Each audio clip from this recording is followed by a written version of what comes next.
So throughout the years, I've made plenty of paper effect tutorials, and they always seem to be my most popular videos. But I've never really gone in depth on how to do this paper match cut effect from start to finish using Photoshop and Premiere Pro. That way we can get the most amount of control and actually tweak our image and our effect to get exactly what we want. So that's what I'm gonna be sharing in this video. It's gonna be a start to finish on how to create this effect. If you're a beginner, you're gonna be able to follow along. If you're advanced, you're gonna be able to pick up on techniques and use them in your workflow. There's not gonna be any crazy cuts, that way you can follow along super easily and not get confused. If you're new here, my name is Brent Almada, and I make educational content for editors like yourself and millions of others online. I make helpful videos like this all the time, so make sure you're subscribed, that way you don't miss one. And if you wanna speed up your workflow while editing, check out my amazing editing packs, plugins, and presets. And if you wanna learn how to make money as an editor, check out Editor Pass. It's our new private community where I teach editors how to grow a personal brand while making passive income. I'll have everything linked in the description, that way if you're interested, you can check it out. But let's get into the video. In Premiere Pro, this is the effect that I came up with and already made, and the one that we're gonna be breaking down in this video.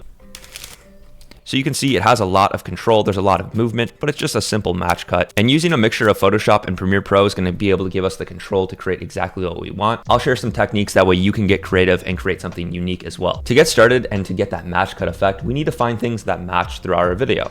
So for example, what I did is I just got a bunch of screenshots of people. You can see all very similar, kind of like facing the camera like this. You can use signs, benches, you can match cut whatever you want.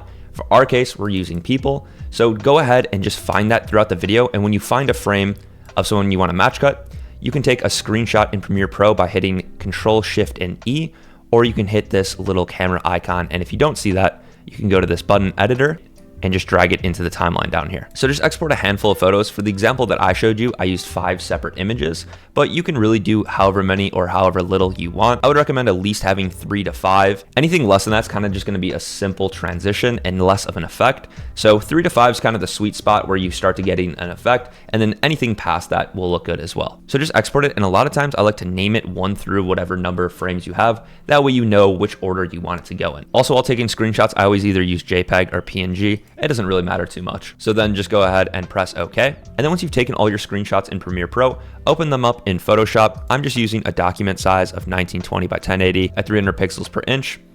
And that's all you really need. So you can see if I toggle on and off our images, we can see we have all of our screenshots. So the first step that I like to do is just match all of our images. That way they fit properly. So you can see here, that's not really that much of a match cut. It kind of is, but we can make it better. So to do that, I'm going to turn on these 2 layers and go to the opacity of the top one and turn it to 50%. So now we can kind of see where it overlays. So we need to scale it up, and we just need to be kind of rough with what we're doing. So line up the eyes, the nose, and the mouth. You can just kind of scale to what you want. It doesn't need to be perfect. And then we can go ahead and turn the opacity back on to 100. That way, when we click, now it's a lot more of a match cut. And then we're gonna do the same thing for that 3rd layer by turning it on and turning the opacity down to 50. And this one's gonna be a little bit more challenging because there's some rotation. So we're gonna rotate, and then we're going to scale up. So now you can see the match cut itself is pretty good, but we have these harsh lines here. And that's why we're using Photoshop, because we're gonna be able to use the new generative AI feature and actually just fill in this area. So using this lasso tool here, I just went ahead and kind of selected the area that the harsh border is at. And if we click generate fill and then just don't type anything here and click generate, you can see it's gonna go ahead and say generating. It might take a little bit depending on how big of a section you're doing, but once it's done, it will fill that in and it will look pretty good actually. So you can see it did an amazing job. It basically, I would never be able to tell that that's not part of the image. And then we're just gonna go ahead and do that for these 2 sections here. If you do wanna go ahead and do multiple sections at the same time, if you click this where there's 2 squares that are fully filled in, you can actually go ahead and make a second one, and it will keep both of them highlighted, and then you can click generate fill. So I could have done all 3 at the same time, but I just wanted to show you how you do that. So as you can see, it did a pretty good job, but now we have 3 separate layers. So just to condense that, I'm gonna control click on all 3 layers, and then right click and go to merge layers. That way it's all just in one layer now. And we can name that to number 3 again. That way we just know. And then let's do that final step for this last image. Bring it down to 50% opacity and scale it up like this. Now you can kind of go through and toggle and see what the rough transition is gonna look like. So we go from number 1 to 2 to 3 to 4. So it's a lot more of a match cut transition now. So now this is where we're gonna add in those paper assets. That way we can split the image in half. That way later down the road in Premiere Pro, we can animate it. That way it kind of looks like it's moving. So all the paper assets I'm going to be using are from my Ultimate Texture Bundle V3. I'll have it linked down below. It's a great way to support the channel. Also get some really high quality paper assets. That way you can create effects like this. And I'll also have a sample version down below. That way you can follow along for free and see and test out if you actually like the effect. I'll also have my Ultimate Mixed Media Bundle linked down below. It comes with the Ultimate Texture Bundle V1, V2, and V3, as well as some sound effects. That way, if you're really into these mixed media style effects, that one's a no-brainer. You get a huge discount and also get everything from V1, V2, and V3. That way you can create basically infinite paper effects with tape, rips and folds, effects and transitions. There's so much stuff inside of there. If you like this style effect, I'd highly recommend you check out that Ultimate Mixed Media Bundle. That way you can create the most unique effects possible, but honestly, any of them will do, and even the sample version will allow you to follow along throughout this tutorial. So the first thing I'm gonna do inside of the Ultimate Texture Bundle, the printer paper overlays pack, I'm gonna go into the clean and then go into the PNGs, and we're just gonna use one of these high-res clean overlays and just overlay it over our first image. So that way it starts off with a paper texture, and then we're gonna go up to File, Save as a Copy, and then change it from a PSD to a PNG. That way it saves it as an image, and it'll have transparency. Even though this layer doesn't have transparency, we're gonna have some in the future. So just keep in mind saving it as a PNG, and then we're also gonna name that one. That way when we're back in Premiere Pro, we know which order we want the effects to come in place. So PNG 1, and we're gonna click Save. So that was super simple, but now we need to make that match cut where something is kind of cut out and it looks like it's on paper. And this is where you can really get creative because you can do whatever you want. So we're gonna turn on that second image. That way we can see what we're kind of working with. And then back in that Ultimate Texture Bundle V3, I'm gonna go to the Collage pack and then go to, I think the diagonal rip looked pretty cool. So let's go ahead and drag that on. We're gonna drag on the middle one, and we can see this is kind of what our paper rip's gonna look like. So I'm just going to, while selected on that paper layer, scale it up a little bit and kind of put it where his face will be. That way we kind of get that like match cut like in his face. I'm gonna line it up a little bit differently than I did in the example. That way we can see the other person's eye kind of going through. And now to get our image on this paper layer, it's actually really simple. So we just need to drag this number 2 above our paper layer, right click on the image itself, and then go to create a clipping mask. And now you can see we have the image kind of masked around that paper texture, but what we're missing is the paper texture itself. So to fix that, if you go up to this blending mode option where it says normal here and turn it to screen, you can see we now have this kind of like it's masked to the paper, and that's already looking really good. You can see we have this match cut. It's looking pretty solid. If we control click on that paper layer and then also that image layer, we can go ahead and also right click and merge them. That way it's all into one layer, just like that. And if you want, this is where you can kind of like toggle around and kind of make the match cut fit a little bit better again. Now you can see when we toggle on and off, it's all just one layer. And this is also where we can right click and go to blending options and then add a drop shadow.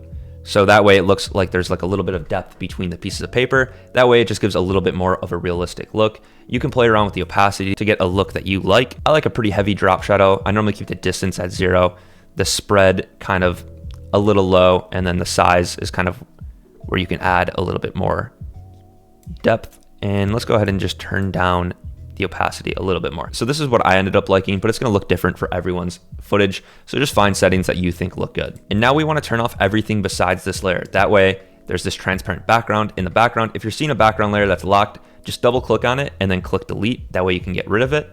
So you wanna see this checkerboard, and then you can go to File, Save as Copy, and then we're gonna go to PNG again and name it 2. So it's really important that you have just the layer you want to be showing here. So you shouldn't have anything below it. But then when we go to do the effect, I like to turn them back on so we can kind of see what it's gonna look like in Premiere Pro.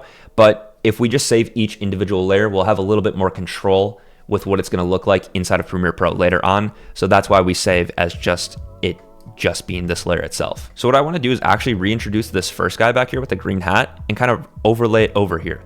So to do that, on layer 1, I'm gonna click Control J. You can also just right click and duplicate it.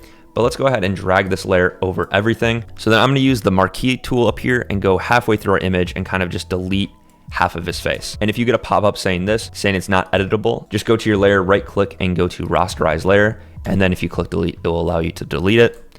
And we can also maybe scale this up a little bit and just kind of use that opacity again so we can line him up. But I think just having a different size image here could be kind of cool. And now we need to find another paper texture that we like. So it really depends on what you want. You can get crazy. There's like some stars in here, which could be actually really cool. I'll show you an example of like what that could look like if you create a clipping mask and then turn it to screen. You can kind of see how you can create this match cut this way, which is actually really, really cool. We might use that in a second, one of the shapes like the squares, ovals, or circles. But for the example, let's go ahead and use one of these rectangles, maybe something like this. And I like the grunginess of this one. It's gonna be like really like gritty looking. And I'm gonna make it so it actually doesn't cover both sides here. So if we go like this, drag our image above it like we did before, right click, create clipping mask, you can see where the paper texture is going to be, and then turn that to screen. So now you can see it kind of has like this stacking looking effect where it kind of gets that, like, starts to become that collage that we're looking for. And then again, control clicking on the paper layer and the image layer, right clicking and going to merge layer. And then if you want the exact same drop shadow that you added to that first image, you can actually right click on the layer that has that drop shadow, go to copy layer style.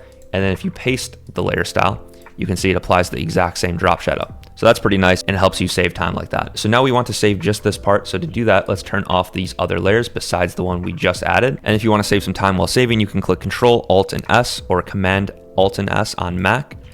And then again, going to PNG and saving it as layer 3. So now we're starting to get a really cool look. I think for this image, I definitely want to share this guy's grill. So let's actually go ahead and use maybe an oval or a circle could be really cool to kind of like just show the grill. So let's go ahead and do something a little bit more creative, less like the example that I did. I just used like a normal rectangle one, but I think it'd be kind of cool to like be able to show his grill like this. So let's go ahead and bring that image layer over that oval, right click and go to create clipping mask, and then go ahead and turn that to screen. And now we can see we have his grill kind of inside of this oval, which is really cool actually.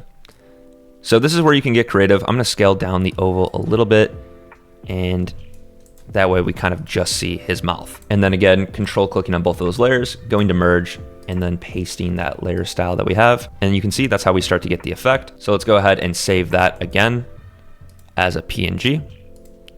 Number 4. Turning back on all those layers. And then we have this last one. I think it'd be cool to kind of like cut off this overlay. So let's go ahead and use that marquee tool again and cut right here. Make sure we're selected on the layer that we actually want.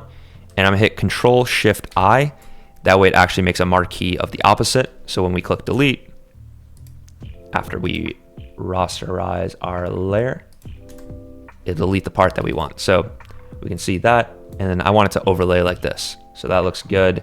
And now we just need to find a paper texture that will fit that. So probably one of these blank sheets will work pretty well. We can go ahead and use this full wash one. It looks a little bit more gritty. I really like the way that looks. And let's go ahead and flip it around so it has some of this like rugged edges here.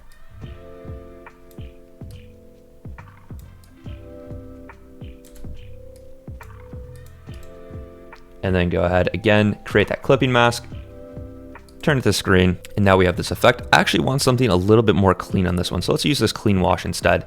And this is where you can kind of just get creative and swap out stuff rather easy. So you can see I'm just going to delete this full wash layer, bring the clean wash below it, and then create a clipping mask to that instead.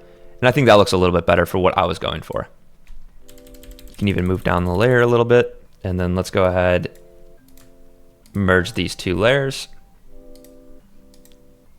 paste on that layer style, and then save it as a PNG. So that's layer 5. Now you can kind of get a rough idea of what the animation is going to look like. This is going to pop up, then this, then this, and then this. But inside of Premiere Pro, we're going to be able to animate it a little bit more. So it doesn't look like just 5 images are popping up. It looks like they kind of move into place. They jitter around a little bit, kind of like you're setting down a piece of paper on the desk and it's kind of moving a little bit. I think it just adds a little bit more life to the transition. And you can keep going for way more than 5 images if you want. For the sake of the tutorial, I think you get the concept after 5. You can kind of see, you mask out something, you have the match cut, you apply the paper texture, then you save it as a PNG. So I save 5 images, and I think a good duration for the transition would be roughly 10 frames long. You're gonna have to play around with what you think looks best, especially if you have a different number of images that you saved. If you have more, you might wanna make it longer. If you have less, you might wanna make it shorter. So let's go ahead and go 10 frames and then just make a gap between our clips. So it kind of goes black like that. And let's import our 5 images. So let's go ahead and drag in our first image and make it last the duration of the 10 frames. That way it looks like that. So you can see I also kept in mind that from this clip to this clip is almost a match cut. And then also from that last clip, the 5th image to this is almost a match cut too. It's the same person. So keep that in mind. If you want to make the transition a little bit more seamless, you can almost make a match cut between the first clip and the last clip as well. If you go ahead down here and sort by name, they'll be in order. It's just a little bit easier to look at. And let's go ahead and make this first frame last 1 or 2 frames long. And then we can drag in our next image and then go 2 frames forward, drag in that next one, 2 frames forward, drag in that next one, and then 2 frames forward, drag in our last one. So now we have our transition, but we can go ahead and actually animate this and make it look a lot better super easily. So all I'm gonna be doing is using the razor tool and cutting our clip. And then on that first frame, maybe just scaling it in a little bit. So then it goes transition, scale in, scales out a little bit. And then I'm just gonna do the same thing throughout the process here. So on this first frame here, let's go ahead, have this maybe scale in, and then here, change the rotation a little bit, change the scale. And you can do this throughout too, like when a new image comes in. For example, here, we can go ahead and change the rotation again and the scale. So you can kind of see how it kind of wiggles like that. And it even changes when that 4th image comes in. For this one, I'm gonna take that first frame and kind of move it over to the right a little bit. That way it kind of looks like it moves into place. And then for the mouth, I'm just gonna scale it up and change the rotation. And then I'm gonna have this kind of move in from the top.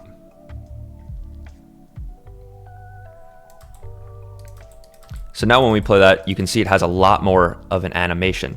And you can also make this transition a little bit longer because it does seem a little short. So let's extend this another 5 frames. And all you have to do that is just drag out your images and then play around with when you want stuff to happen. So we can kind of just slow down a few of the things that happened to make them look a little bit more like smooth. That way you can kind of realize what's actually going on instead of having it all just happen really quick. So now when I play that, you can see how 5 images kind of turned into this huge animation that's kind of like this paper match cut collage. And you can see how I kind of have them interact together, like they both move down at the same time, and then this one lags down a little bit with the next cut. So there's a lot of things that you can do to be creative and make it look good. And also, if you want, you can also right click, nest all of this. And if you use an effect like transform or something when you're done and drag that on, you can go ahead and keyframe the scale to either scale in or scale out throughout the process. That way there's just a little bit more animation to it as well. And if you really want to get advanced with it, you can add these like keyframes to kind of have it like pop in and out.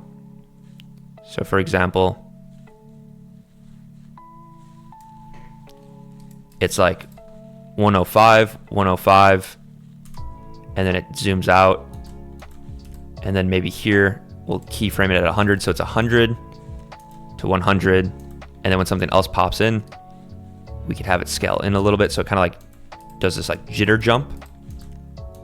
And then until something new happens, maybe we'll hold it until here. So you can see how I'm keeping the value 107 to 107. And then right before I move something, I add another keyframe. So it's like, so the scale holds at 107 from here, this frame, and then maybe here I zoom out. And then I'll keep it 100, maybe until here. So I'll add a keyframe right before I want to zoom back in, and then change that. And if you want, you can add motion blur by changing the shutter angle up a little bit. That way it kind of has like a little bit of like this like zoom. If you think that looks good, maybe for our example, we'll use like 60. The higher the number on the shutter angle here, the more motion blur it's gonna have. So if you just want a little bit, you can do something like 60. And then on this nested sequence, you can also add keyframes for rotation, position, all this different stuff. I just want to show you an example of how you can go further and animate it more in Premiere Pro. Honestly, for our example, I think it kind of looks clean without the transition. Like I like the way it just stacks like that.